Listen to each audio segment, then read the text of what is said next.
Hey everyone, Nigel and Luke here, and welcome to Crime Zone.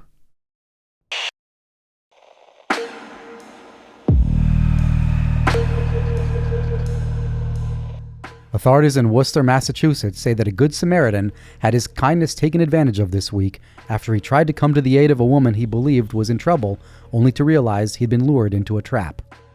According to reports, the incident began just after 6 a.m. on April 12th, when police were called to an area near the intersection of Main and Benefit Streets. When they arrived, they were greeted by a man who stated that he had just been the victim of an armed robbery.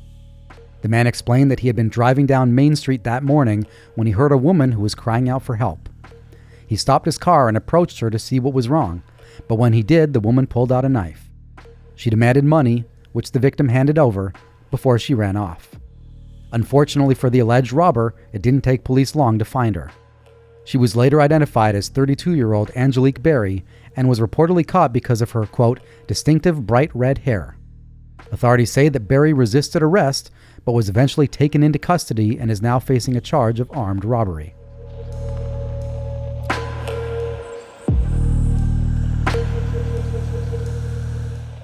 Authorities in Philadelphia, Pennsylvania say that they are investigating a bizarre theft case this week after a tractor trailer containing millions of dimes was broken into and stolen from.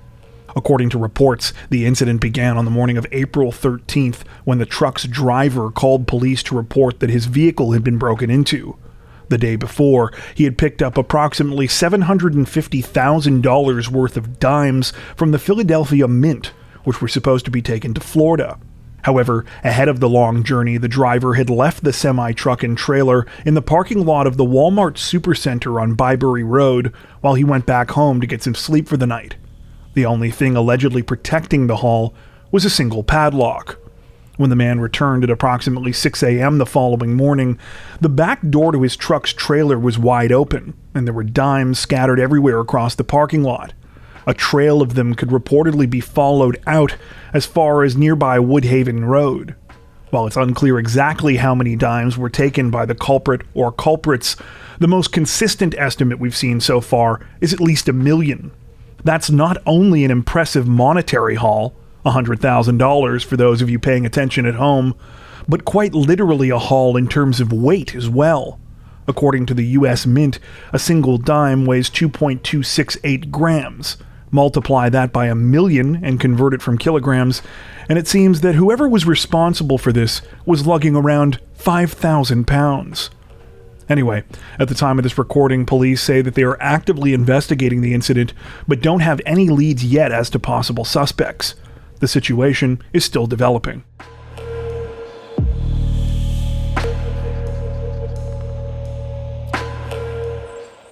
A 38-year-old Minnesota man is reportedly looking at up to 20 years in prison this week after he was allegedly busted by undercover officers in what police say was his second failed attempt to hire a hitman. According to reports, authorities became aware of the situation sometime in March when an informant notified them that 38-year-old Robert Charles Thomas was trying to have a family member killed. The informant stated that Thomas had paid a gang $10,000 to carry out the murder in 2021, however, they simply stole his money. Thomas had waited for a while, but they alleged he was now trying to have the crime committed again. With this information in hand, investigators conducted an undercover investigation in which an officer posing as a hitman arranged to meet with Thomas in a grocery store parking lot in Todd County. During that meeting, the 38-year-old allegedly explained that he believed the would-be victim was having an affair with his wife. Thomas reportedly offered to pay the undercover officer $50,000 to carry out the hit, but said that it would have to be paid in installments due to his poor financial situation. He said getting the money once the victim was dead wouldn't be a problem though, because he also stood to gain financially from the death because of an inheritance from them. The undercover officer offered Thomas multiple outs during the conversation, asking whether he could simply hurt or maim the target rather than killing him, and saying that he would give Thomas time to think it over. However, Thomas was reportedly insistent that the murder needed to happen, saying that he wanted the family member, quote, just gone. The 38-year-old is said to have further provided information about the intended victim's habits, his vehicle, and places that they frequently travel to. Thomas has now been placed under arrest and is facing a charge of conspiracy to commit murder. If convicted, he's looking at up to 20 years in prison.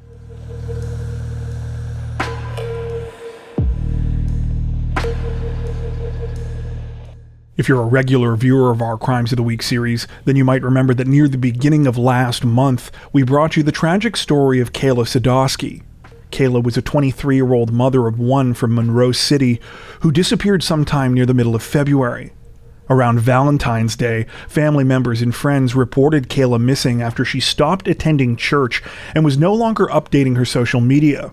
Her whereabouts remained a mystery until March 2nd, when a chilling discovery was made at the abandoned Boysville Juvenile Correctional Detention Center. Some people exploring the property had found Kayla's body wrapped in a tarp under a door. At the time of our last report, few other details were available about the case. Investigators were still awaiting the results of an autopsy report, and no suspects had been named. Well, that all changed this week when authorities released an update. We now know that Kayla's cause of death was multiple gunshot wounds. Disturbingly, she was reportedly shot once in the back and twice in the head. At the same time, investigators announced that 3 people had been arrested in connection with the case. They have since been identified as 20-year-old Bryn David Wesley Smith, 23-year-old Sierra Nicole Bemis, and 32-year-old Kaylin Marie Ramsey. All 3 are now being held on charges of open murder and conspiracy to commit homicide. Some reports have also suggested that police are still looking into additional suspects. All that being said, we still don't know what evidence led police to make these recent arrests, nor what the motive was behind the alleged murder. If you'll recall, in our last report we included statements made by one of Kayla's family members who alleged that prior to her death, the 23-year-old was being harassed by an ex-boyfriend. It's unclear if this person is one of the suspects who has already been arrested, is a different person who is still under investigation, or was simply a dead-end lead. At the time of this recording, the investigation is ongoing, and anyone with information about the case is still being encouraged to reach out to the Michigan State Police's Monroe Post, or to the state's police tip line.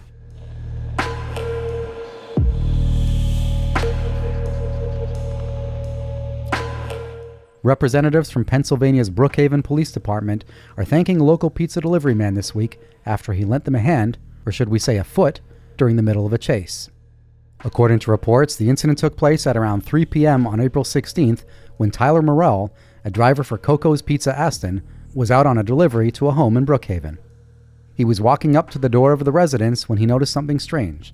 A dark car was driving across a lawn across the street, and it was being pursued by 2 police cars. Tyler watched for a few seconds as the suspect proceeded to pull back onto the road and then hop out of his vehicle and start running in the opposite direction. As the man began running down the sidewalk, Tyler seized his moment. After backing away for a brief second, Tyler stuck out his leg when the suspect ran by, tripping him and sending him flying. The man was then promptly arrested by police. While no details are currently available about the suspect or why police were chasing him, officers from the Brookhaven Police Department have since come out on social media to say they were grateful for Tyler's help. Tyler himself said, quote, "I was raised to step in if you see something that's not right, so I just wanted to do my part." He also added that the pizza he was supposed to deliver was unharmed and that it was subsequently enjoyed by the person who had ordered it.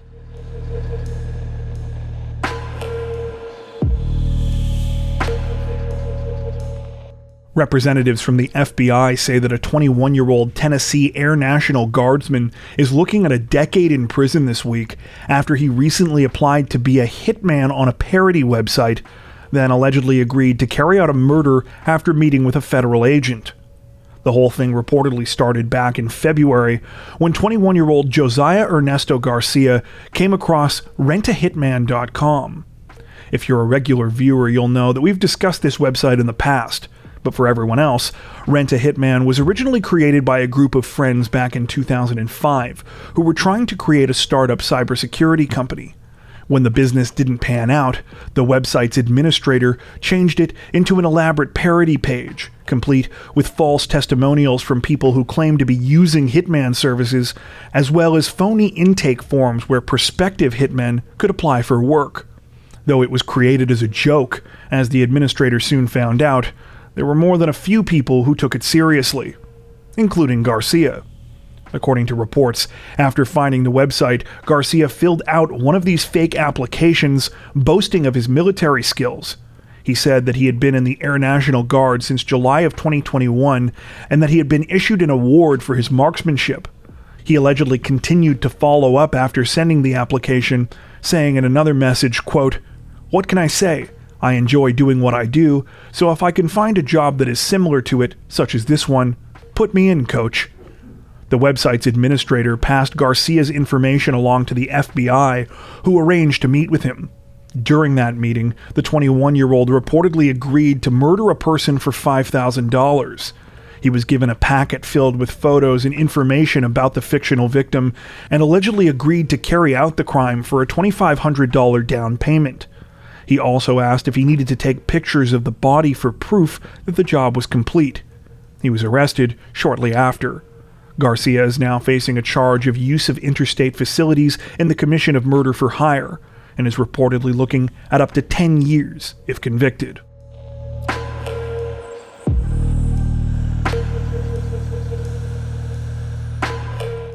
Authorities in Tallapoosa County, Alabama say that 4 people are dead this week and more than 24 others are injured following a tragic shooting at a local birthday party.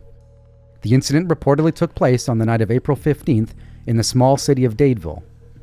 Around 50 people had gathered to celebrate the 16th birthday of Alexis Dowdle at the Mahogany Masterpiece Dance Studio when shots rang out at approximately 10:30 p.m. Those in attendance ran for safety, though sadly not everyone made it. By the time officers arrived, they were met with a horrific scene. 4 people had been killed, while at least another 28 were injured. The person responsible had reportedly fled the scene. While the names of all the victims have not been released, it has been announced that one of those who was killed was the birthday girl's older brother, Phil Dowdle. Phil was a senior at Dadeville High School, where he was also a star athlete. Tragically, it said that he had recently accepted a football scholarship to Jacksonville State University, where he was excited to attend. Phil and Alexis's mother was also injured in the shooting, though was reportedly expected to survive. At least 15 other people were taken to hospitals, some of whom needed to be airlifted due to the extent of their injuries. 5 victims are still said to be in critical condition. At the time of this recording, few additional details have been released about the tragedy. Police have not commented on the possible identity of the shooter, other than to say that they do not believe they are a further threat to the community.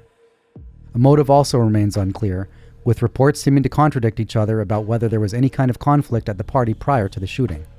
The man who was DJing at the event has since come out, though, and said that there were rumors that someone at the venue had a gun.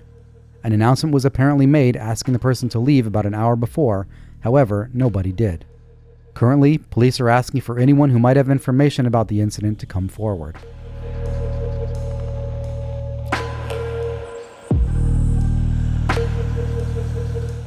Authorities in Louisville, Kentucky say that 6 people are dead this week, including the gunman, after a man targeted his fellow employees at a local bank branch. The incident reportedly began just before 8:40 a.m. on April 10th, when police received their first chilling 911 call about the crime. A woman said that she was on a Microsoft Teams call with employees at the Old National Bank on East Main Street when she started to hear gunshots in the background. Those on the call began to yell, and then she saw a man enter the conference room with a weapon. That man has since been identified as 25-year-old Connor Sturgeon, an employee of the bank where the incident was unfolding. Unbeknownst to police, just before they received the 911 call, Sturgeon walked into work armed with a rifle. He then began live streaming on Instagram as he prepared to carry out the heinous attack. According to reports, the now deleted video showed one of the 25-year-old's unsuspecting coworkers wish him a good morning before he told her, quote, "You need to get out of here." He then tried to shoot, but apparently hadn't loaded the weapon or disengaged its safety. Sturgeon hastily did this before shooting the woman twice as she ran away. She was hit in the back and shoulder, but reportedly survived. Sadly, the same couldn't be said for all of the victims. For approximately the next minute, Sturgeon reportedly shot as many other employees inside the bank as he could.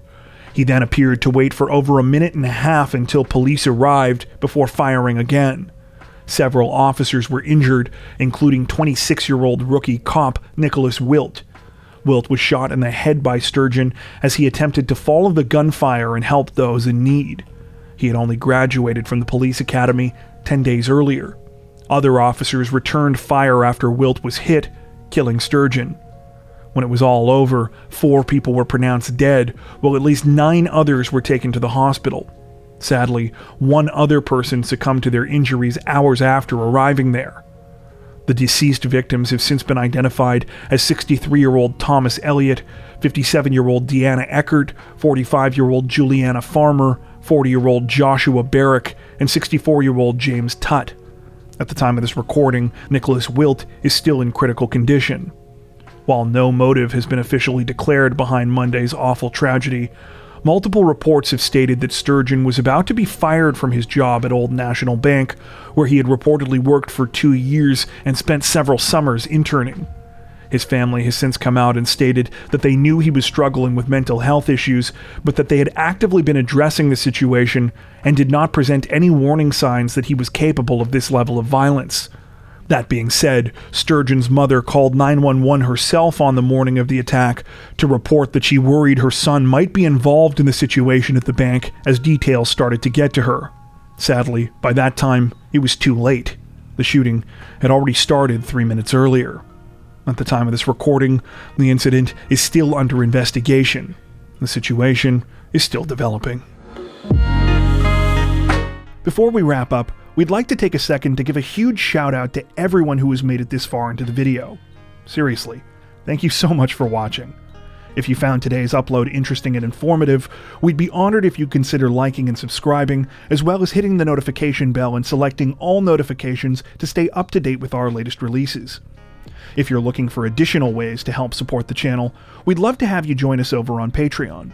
Patrons get ad-free and early access to all of our content, as well as 4 additional stories per week for each of our Crimes of the Week and Crimes of the Week International videos. You can learn more at patreon.com/crimezone, where you'll also find some of the fine folks whose names are currently on screen.